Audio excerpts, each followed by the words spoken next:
Today, Baruni Satsanga Mahotsav, in this celebration, we heartily welcome you. Anil Bhai, I will say, you are from our family, Charam Parivar. So in Charam Parivar, everybody is Bhai and Boy. Sir, you have written the Charam, the ultimate darshan, in such a beautiful, simple language. I have gone there. Whoever in this world will read that book will be thrilled. So we are very lucky to have you with us. मैं आपका बारे में बता दिया है मेरा दोस्त लोगों को ओडिया में I have told them that you have understood Oriya but you cannot speak Oriya. That is different way. Today let us see उनका दर्शन क्या है, how it is, how he could convert it from a successful entrepreneur to a Charam writer with the blessings of Guru. Bol Anande Kumar, Hari Hari Bol. Asantu, Tankori Mukhoru Suniba. Sei bari ek mahan vyaktittva ko. Odisha re kehi nathile, Bhubaneswar re kehi nathile, Jajapur re kehi nathile. ये ओडिशा माटी रे कोन केही नथिले एते बात जने भाई आसी प्रभु को पाखे रे रही हे ज्ञानी गुणीजन पंडित बुद्धिजीवी आज समस्त को पारी है कि से बहुत ऊपर को चली जाई छथि खाली ओडिया रे लिखबा वेरी वेरी डिफिकल्ट ठाकुरन को विषय से ओडिया रे लेखा जाई थिबा ठाकुरन को विषय को पढ़ी ताकू जने पढ़ी कि हिंदी रे बुझै छथि आ हिंदी रो he has translated from Hindi to English such a beautiful transformation. It will be only possible with the blessings of Param Guru. Bolande Kawar Hari Hari Hari मु आ समय ने भी नहीं कहूतिले कथा सरीब नहीं भाई को विषय रे तेणु मु ताकू तुरंत माइक्रोफोन दउची आ ताकू निवेदन करूची हे भाई मैं जानि छी आपण ओडिया बुझुछन हे भाई आपण मोर ये चरम परिवार को आ मो तरफ आपण समस्त को अभिनंदन जणाउ Hari Hari Hari Thank you very much. Please start with your discourse. The experience with our Guru. Thank you very much. बहुत बही लिखिंट हिंदी रे मो पाखे एत अच्छी पढ़िले समय पड़ेगा मो भाई की कहूँ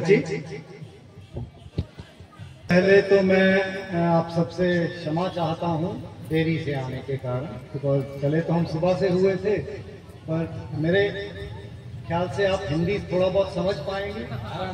चलो बहुत बहुत मेरे लिए इतना ही बहुत है क्योंकि मैं हम हिंदी फिल्म जब समझ लेते हैं क्योंकि मैं उड़िया नहीं बोल पाता ना मैं समझ पाता हूँ थोड़ी थोड़ी बट ज्यादा नहीं बट स्टिल प्रभु कृपा से जितना पता लगे वो मैं आपसे शेयर करूँगा। तो मैंने जैसे कहा मैं क्षमा चाहता हूँ कि मैं देरी से आए हम आने का इरादा तो था कि हम 5 बजे तक पहुंच जाएं बट सुबह से निकले हुए थे मांगा भी गए प्रभु जी के पास फिर हमारे 2 बच्चे कर्नल गौरव और उनकी वाइफ आए हुए थे उधर से अपना बनारस की तरफ से तो वो आते आते वो सारी रात चले सुबह फ्लाइट लेके आए तो आते हुए वो लेट हो गए फिर उनके साथ थक गए इसीलिए वो शाम को भी आ नहीं पाए अब उनको एडजस्ट करके आए हैं तो लेट हो गए। तो सबसे पहले तो मैं बड़ी जो यहाँ की वाल्मीकि तीर्थ क्षेत्र की परिचालन समिति है और जो पदाधिकारी हैं आयोजन किया, जिस वजह से हम सब गुरु भाई बहन यहाँ पर आ सके हैं, उनका मैं शुक्रिया अदा करता हूँ। बिकॉज अगर वो ये आयोजन नहीं करते तो हमारे लिए यहाँ पे आके स्नान करना मुश्किल था, ना ही हमें पता लगता कि यहाँ पे कोई ऐसी तिथि आ रही है। और आप लोग ही हैं जो सबसे पहले, मैं इसीलिए आप लोगों का गुरु स्वामी प्रणाम करना चाहता हूँ आप लोगों को, बिकॉज आप ही हरि बोल हरि बोल।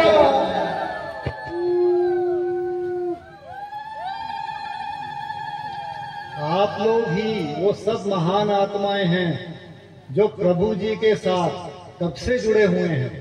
मैं तो 2006 में आया, बट आप लोग कोई 20 साल से जुड़ा हुआ है, कोई 30 साल से जुड़ा हुआ है।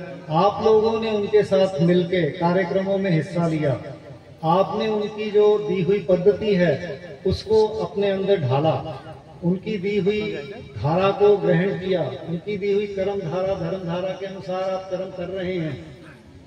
इसीलिए हम जरा अभी थोड़े कम हैं, क्योंकि अभी इसकी ज्यादा प्रचार नहीं हुआ है। नहीं तो अगर हम बात करें कुंभ मेला की, वहां पे तो पैर रखने की जगह नहीं मिलती। और अगर मैं आज ये कहूं कि जो ये तीर्थ स्थान है ये उससे भी ऊपर है, तो इसमें कोई त्रुटि नहीं होगी। बिकॉज ये ही तीर्थ स्थान है जो अपने परम ब्रह्म ने खुद, हम सब मानते हैं और जानते हैं, वो खुद परम ब्रह्म आए थे, ठीक है। उन्होंने खुद इस तीर्थ की स्थापना करी, और कितने तीर्थों की स्थापना करी है उन्होंने सिर्फ 2 तो घाट है, जरिया घाट है, शैव्या कावेरी तीर्थ है, या ये वाला अपना यहाँ का वारणी तीर्थ है। और अगर हम कहें, मैं ये भी आज आप लोगों को इनके रहस्य बताऊंगा कि वारणी तीर्थ ही सर्वश्रेष्ठ तीर्थ है। वो कैसे है उसकी मैं थोड़ी सी कथा, बिकॉज हमें कहाँ से पता लगी, हमें ये कथाएं जो अव्यक्त की कहानियां हैं, जो आज तक सृष्टि में नहीं थी। किसी भी हम धर्मात्मा के पास चले जाएं, किसी धर्म गुरु के पास चले जाएं, सब सिर्फ इस धरती की ओंकार मंडल तक की बातें कर लेंगे, सूक्ष्म जगत तक की। अव्यक्त की वार्ता आज तक किसी ने नहीं दी, कहीं नहीं लिखी हुई। पता है तो कुछ हद तक कुछ दिव्य दृष्टाओं को, ज्ञानियों ध्यानियों को पता है, अदरवाइज नहीं पता। बट प्रभु जी ने कितनी सरलता से चरम में उसका उल्लेख कर दिया, जो कि हम सबके लिए, जो हम पढ़ते हैं तो हम आनंदित होते हैं। तो आज मैं स्पेसिफिकली वारणी तीर्थ के बारे में थोड़ी सी चर्चा करना चाहूंगा। तो उससे पहले मैं चाहूंगा कि, क्योंकि मैं जैसे कहा मैं कोई वक्ता नहीं हूं, बट कोशिश करूंगा कि मैं आप लोगों को थोड़ा बता पाऊं। तो मैं चाहूंगा कि अगर कोई जन 3 बार शंखनाद कर दे, वो इसलिए बिकॉज एक मिनट हम यहाँ पे आज जो बातें करने लगे हैं ये अव्यक्त की करने लगे हैं, और अव्यक्त की बातें, ताकि मेरे से कोई त्रुटि ना हो जाए बोलने में, तो मैं तो उन्हीं को, प्रभु को ही प्रार्थना करूंगा और कहूंगा कि मेरे को थोड़ा ठीक से बोलने की शक्ति दें। और आप लोगों को ये प्रार्थना करनी है कि आप लोग उसे ग्रहण कर सकें। तो इसलिए हम इतनी देर मौन रहेंगे जब तक 3 शंखनाद होते हैं। तो काइंडली 3 बार शंखनाद कर दीजिए।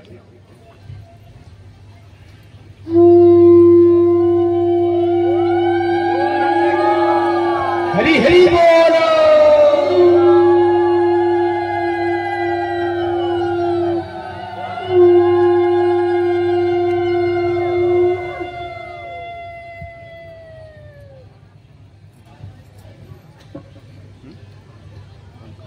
अब जैसे चरम में लिखा हुआ है कि हमें अगर कुछ जानना है या पहचानना है तो हमें उधर से, ऊपर से नीचे की तरफ आना पड़ेगा, और फिर हम नीचे से ऊपर जा सकते हैं, क्योंकि रास्ता वो एक ही है।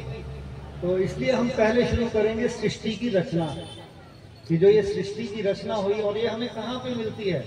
ये हमारे पास जब यहाँ पर इंदुपुर में 2002 में विशाख पूर्णिमा वाले दिन 26 मई का तारीख थी, जो यहाँ पे प्रभु जी ने वारणी तीर्थ की स्थापना करी। आप लोग उनमें से होंगे जो यहाँ प्रेजेंट होंगे उस टाइम, क्योंकि आप लोगों के योगदान से ही हुआ। तो वो जब उसकी स्थापना करी है, तो वो कथा जो है वो हम इसीलिए सृष्टि की रचना से शुरू करेंगे, क्योंकि वारुणी का जिक्र पुराणों में जरूर है, बट कहीं कहाँ है तीर्थ नहीं पता था किसी को। क्यों? बिकॉज उसकी भी हमें कहाँ से पता लगा? हमें उस समर्निका से पता लगा जो जब प्रभु जी ने यहाँ पे स्थापना करी तो वो उड़िया भाषा में स्मरणिका आई जो 42 नंबर चरण में है। और 42 नंबर चरण में पहले यहाँ पर महावाणी योग बना था, 2020 की बात है। तो मेरे को प्रकाश भाई ने कहा आ चुकी थी। सुन पा रहे हैं या दिक्कत हो रही है? तो जैसे मैंने कहा वार्नी तीर्थ के बारे में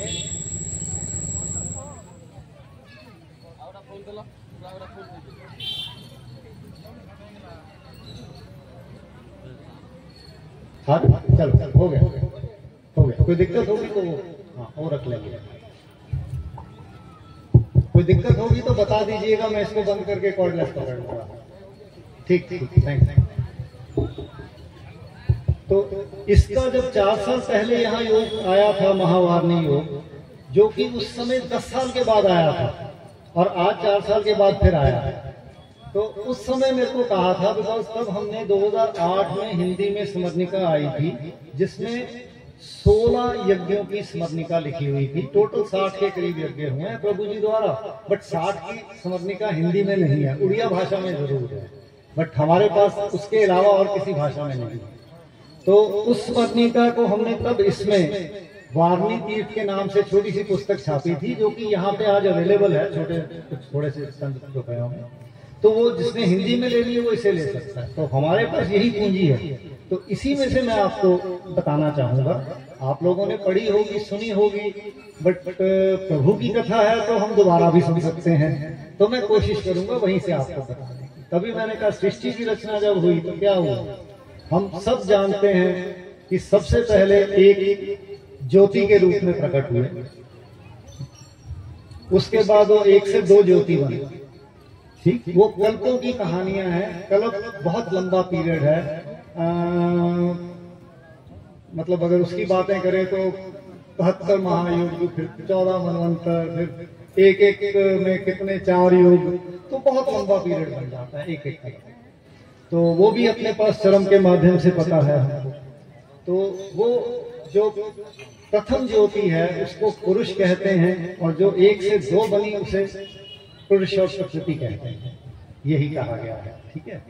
और ये हम सब जानते हैं।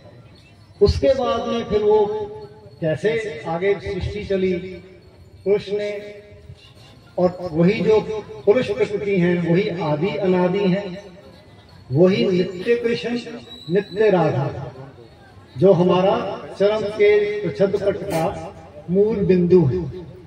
वही हमें प्रभु जी की कृपा से हमारे चरम के ऊपर उनका दर्शन तत्व पूरा आया हुआ है, जो चरम के छदपट में और हमारा लक्ष्य चरम प्राप्ति के माध्यम से हमारे सम्मुख आता है।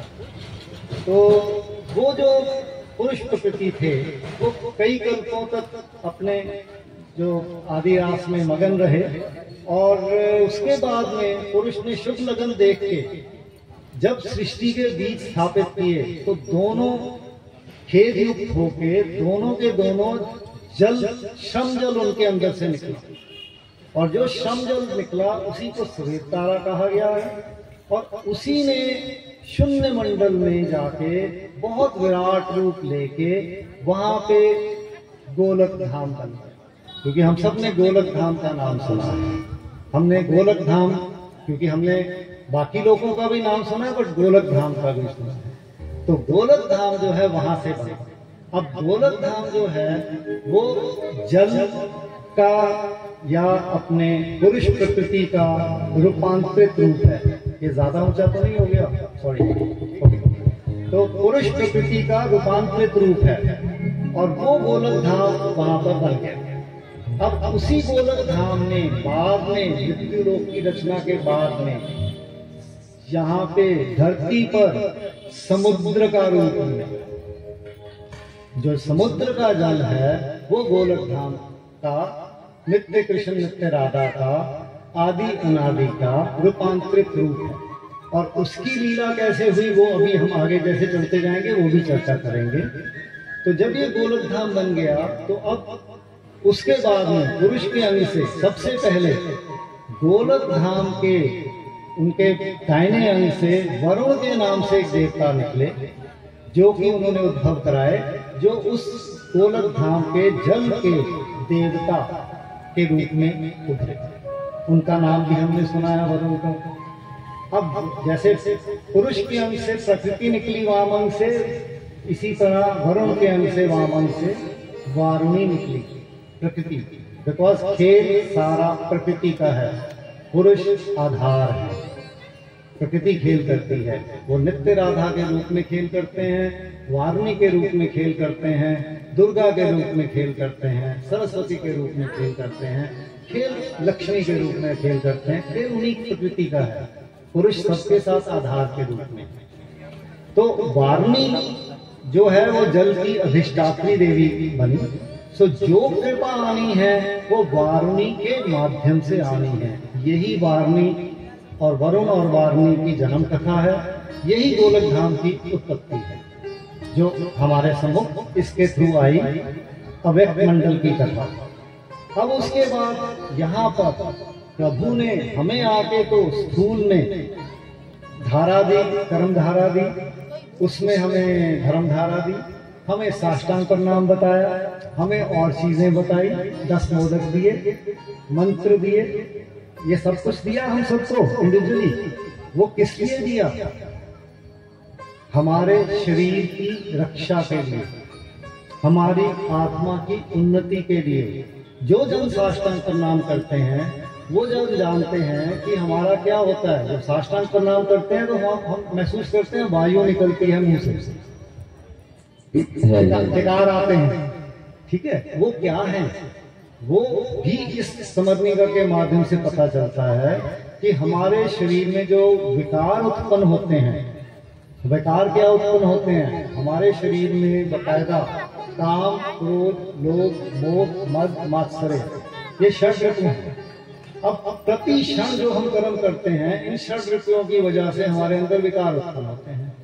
अब वो विकार कहाँ है? हमारे शरीर के एक एक कोष में इकट्ठे होते जाते हैं। और शरीर में कोष कितने हैं? 1 वर्ग सेंटीमीटर में 3 लाख सेल हैं, जो साइंस ने इजाद कर दिया। तो पूरे शरीर में कितने हो गए? इतने सारे सेल्स हैं जिनमें वो सारे विकार भरे पड़े हैं। अब उन विकारों की वजह से हम परिचालित होते हैं। हमारे साथ जो भी आता है हम उस हिसाब से कर्म कर लेते हैं, बिकॉज वो विकार वहां भरे हुए हैं, उनसे कोई निजात नहीं है। हम देखा जाए तो उन विकारों को निकालने के लिए प्रभु जी ने आप हमें सबको साष्टांग प्रणाम दिया, अर्घ्य फल दिया, वो सब उसके लिए दिए हैं। तो उससे हमारे क्या होते हैं, जब वो कल्मश के रूप में विकार निकलते हैं तो वो हमें विकार आता है, या हवा निकलती है, दूषित हवा निकल रही है, वो विकार निकल के हमारी सफाई हो रही है। ये तो एक चीज हो गई, बट वो तो प्रभु जी ने आगे अब दी। इससे पहले क्या था? इससे पहले तीर्थ स्नान थे। तीर्थ स्नानों में भी वही फल मिलता है जो प्रभु जी ने लिखा हुआ है।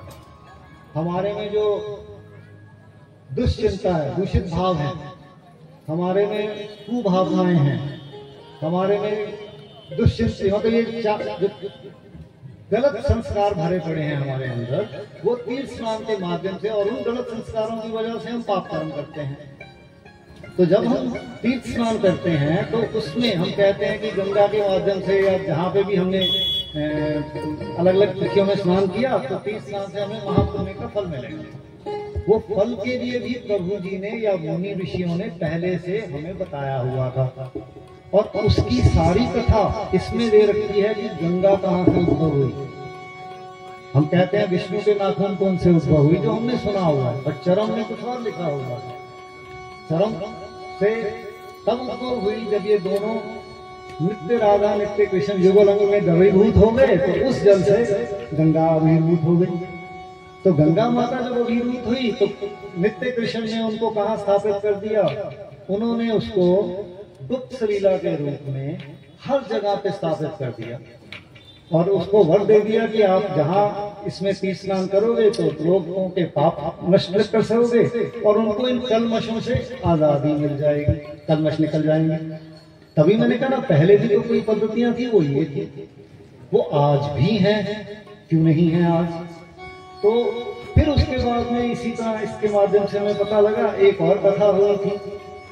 ये देवियों को यहाँ पे भेजना था नत्थधाम से, लक्ष्मी को, सरस्वती को, गंगा को। वो कैसे भेजा, वो भी एक कथा लिखी हुई है बीच में। अब हम यहाँ पे प्रभु जी को महसूस करते रहे हैं। हम जाते थे प्रभु जी के पास, मैं नहीं समझता किसी को भी कभी हमने प्रश्न पूछे हो और किसी को प्रभु जी ने ठीक से जवाब दिया। ठीक से मतलब हम जाते थे, पहली बार तो वहां से प्रश्न नहीं निकलता वहां, क्योंकि वो सब स्वरूप थे, हमारे सब विकार सब खत्म, वहां प्रश्न ही नहीं निकलता, काम खत्म।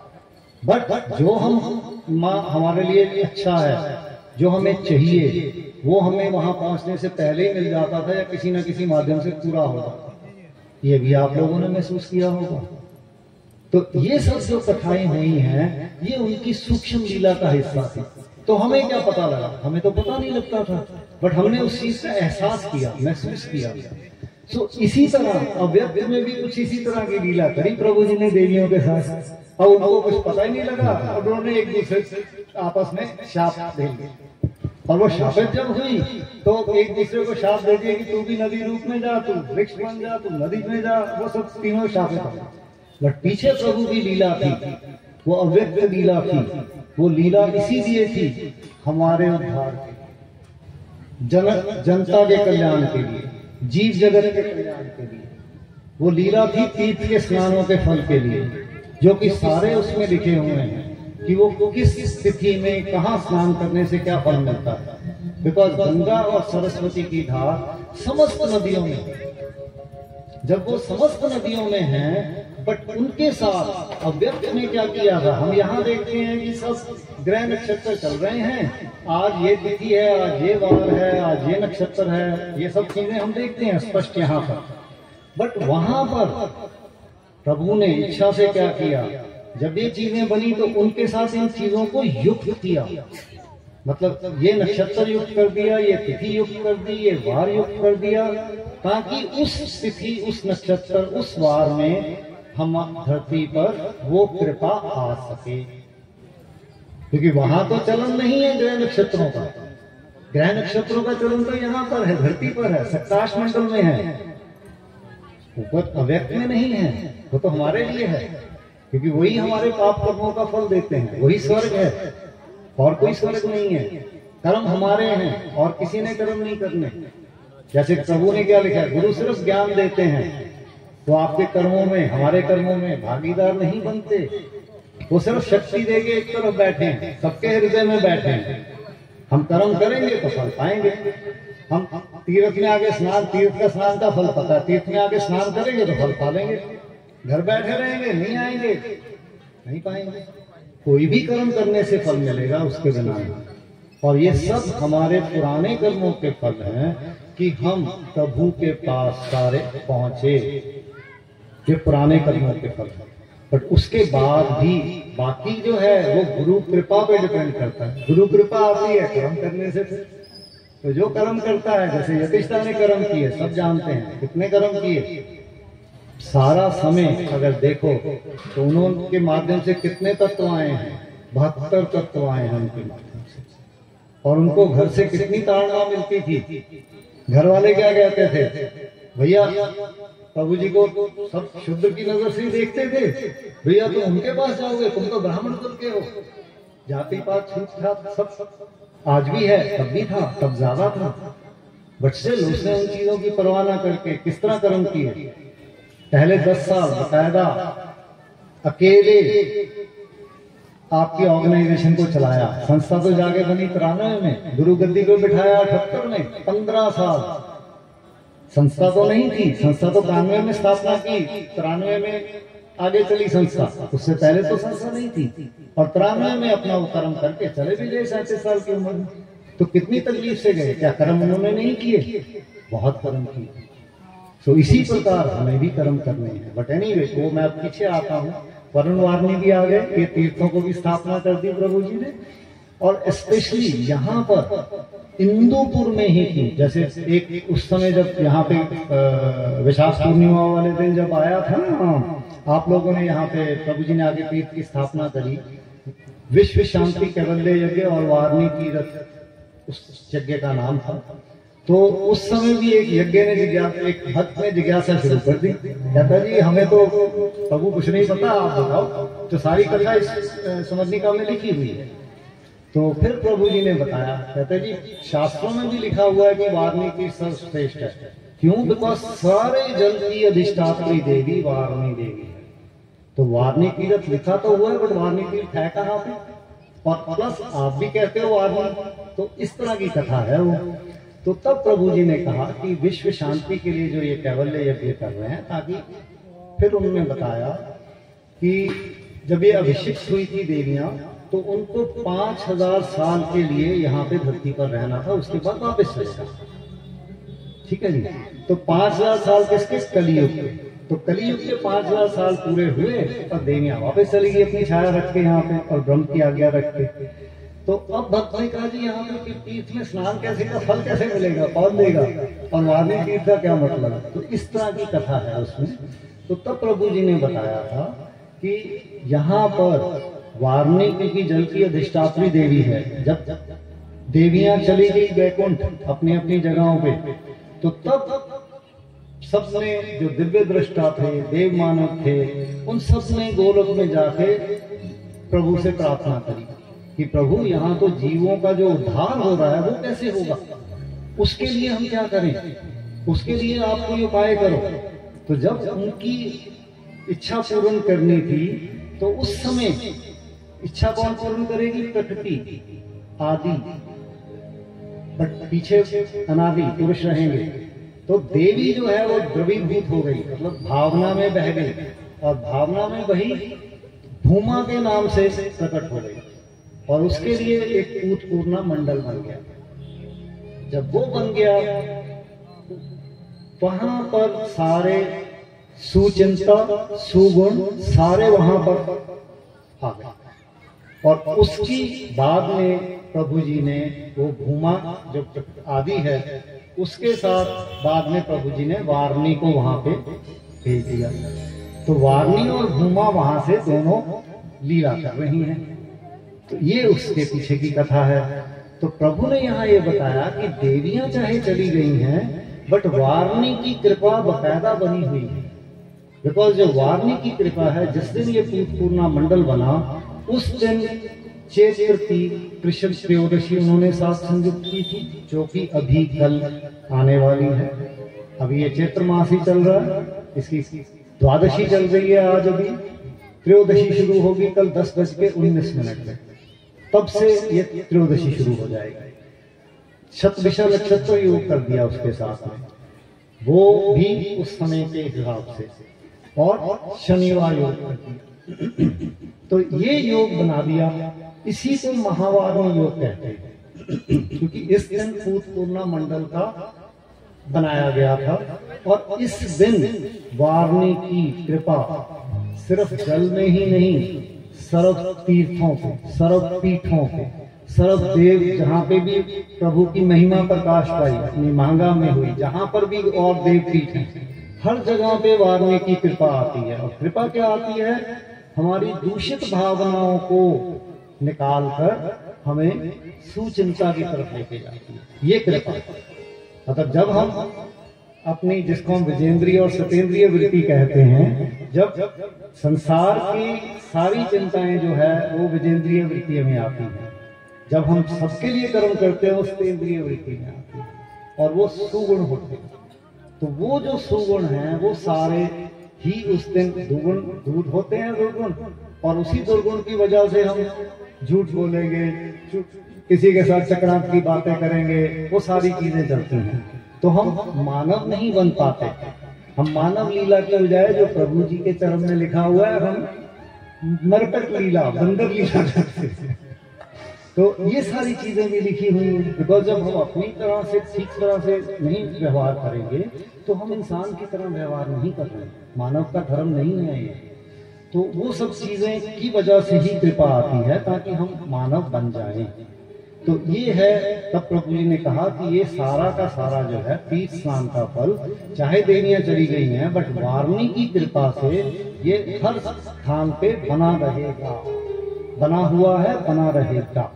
तो जब प्रभु जी ने कह दिया तो उनके ऊपर तो कोई अथॉरिटी नहीं है, तो वो सुप्रीम अथॉरिटी है, उन्होंने कहा तो ये सत्य है।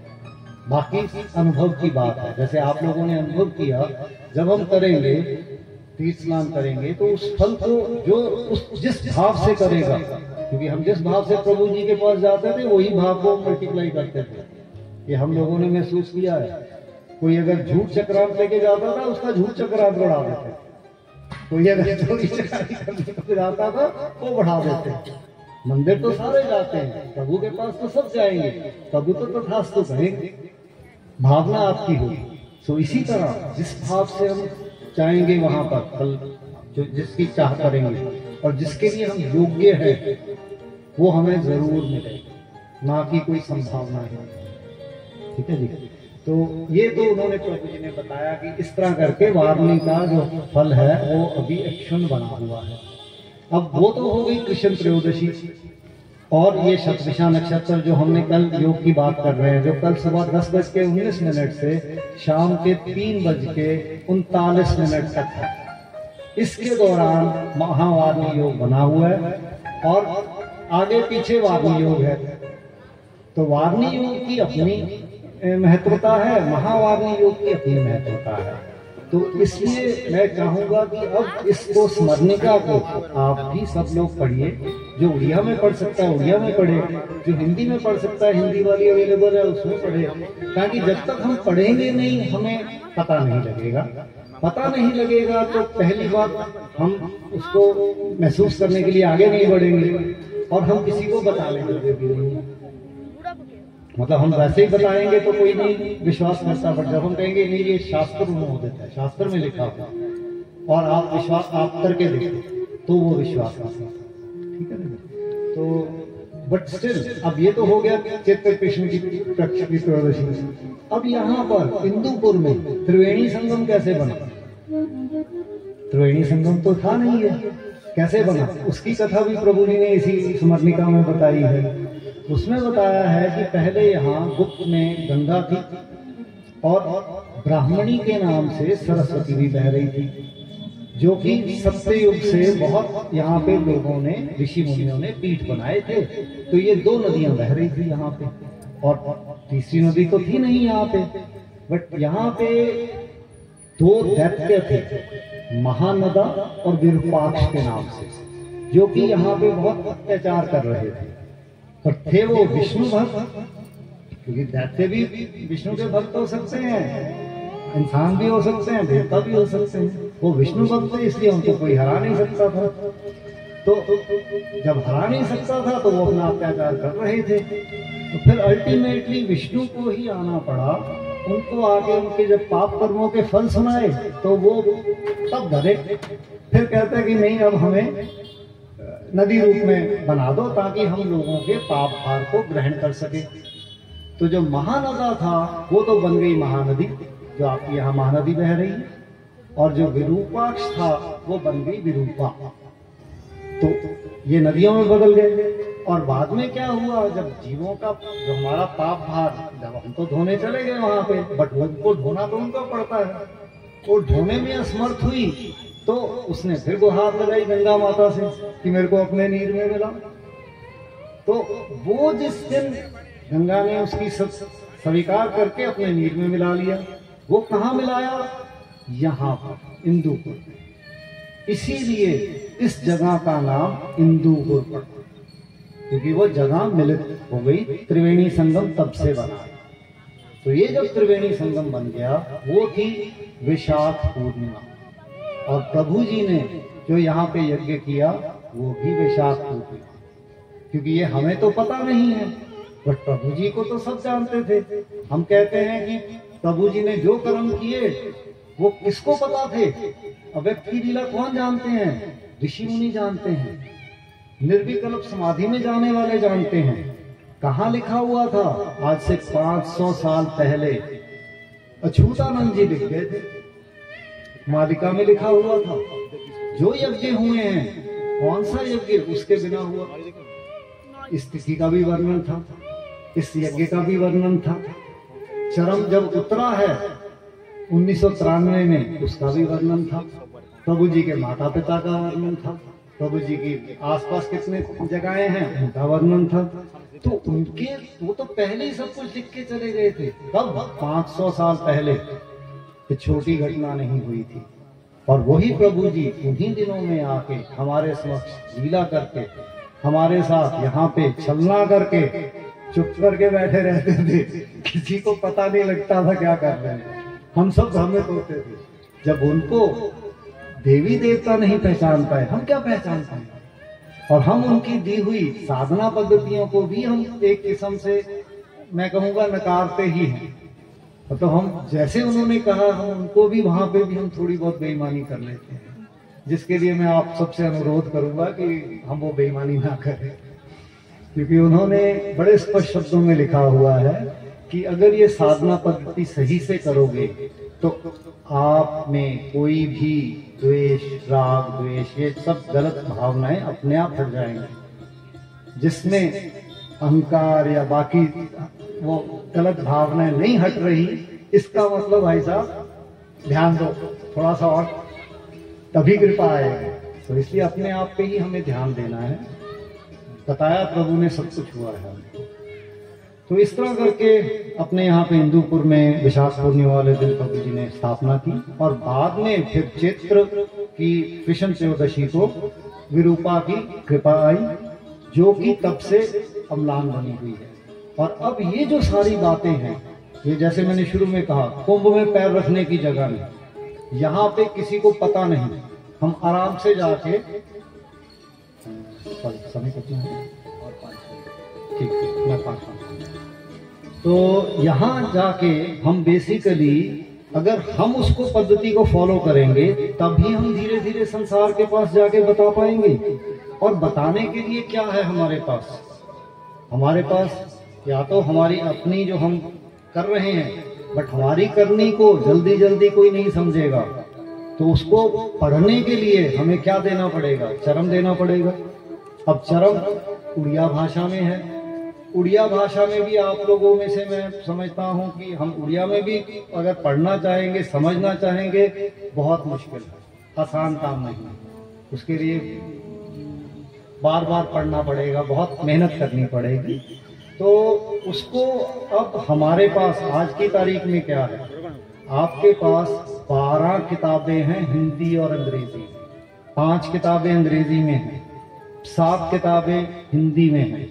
एक तो अभी आई है vision of the cosmic form, विश्व रूप दर्शन, जैसे अपने उसमें ये अभी 15-20 दिन पहले ही रिलीज की है। ये सारी नेट पे उपलब्ध है। तो अगर हम उनकी थोड़ी बहुत आगे प्रचार प्रसार करते हैं, जो मेरी आप लोगों से अपेक्षा है, क्योंकि मैं ये चाहता हूं जब तक आप लोग नहीं बताएंगे तो पता कैसे लगेगा? किसको पता लगेगा कि प्रभु जी आए थे? किसको पता लगेगा कि कोई चरम शास्त्र भी है? बताने वाले आप लोग हैं, उसको फॉलो करने वाले आप लोग हैं। तो मेरी आप सबसे यही गुजारिश है कि आप जो उड़िया वाले हैं उनको उड़िया की तरफ प्रेरित करो, नहीं तो हिंदी अंग्रेजी की तरफ प्रेरित करो। ये सारी की सारी किताबें ऑनलाइन अवेलेबल हैं।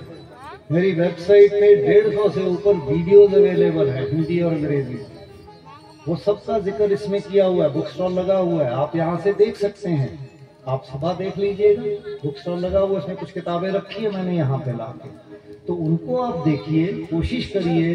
क्योंकि जब तक हम इसका प्रचार प्रसार नहीं करेंगे तो संसार में कैसे पहुंचेगा? लोगों को कैसे पता लगेगा? तो वो कौन करेगा अगर हम लोग नहीं करेंगे?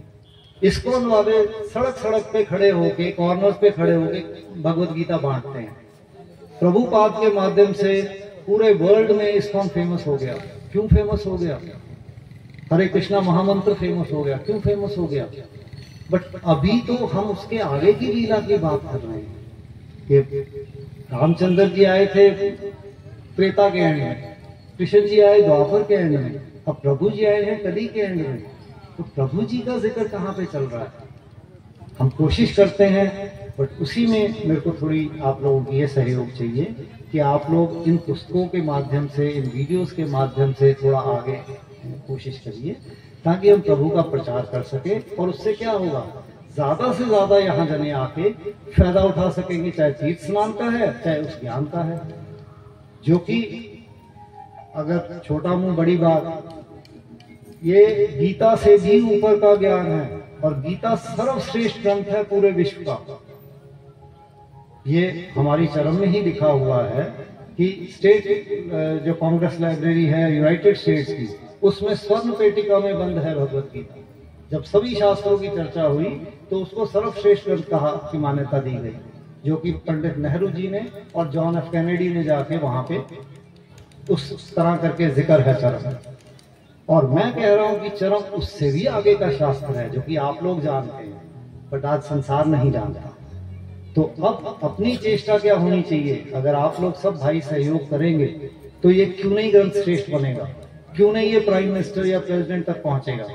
और अगर हम किसी तरह इसको प्राइम मिनिस्टर तक पहुंचा पाते हैं, जिसके लिए मैंने कुछ वीडियोस डाले हुए हैं, वो अगर उनके पास कुछ बुक्स दे देते हैं, कुछ ये पहुंचा पाते हैं, प्रेसिडेंट मुर्मू जी के पास पहुंचा पाते हैं, तो वो क्यों नहीं आगे जिक्र करेंगे।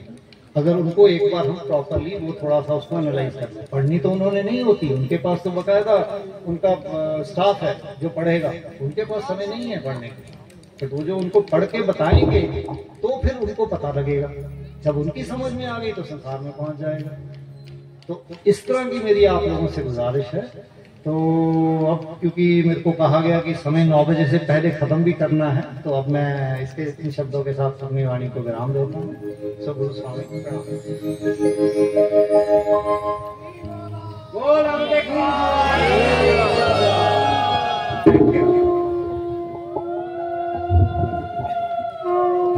Thank you very much. You have given very much insight about Baruni Tirtha. स्नान करने से क्या फल मिलता है, और कल टाइमिंग भी बता दिया आपने। कल 10:30 से शुरू करके सुबह 6 बजे तक है, 3:30 बजे तक, 3:30 बजे तक है। तो आप लोग उनका लाभ उठा सकते हैं।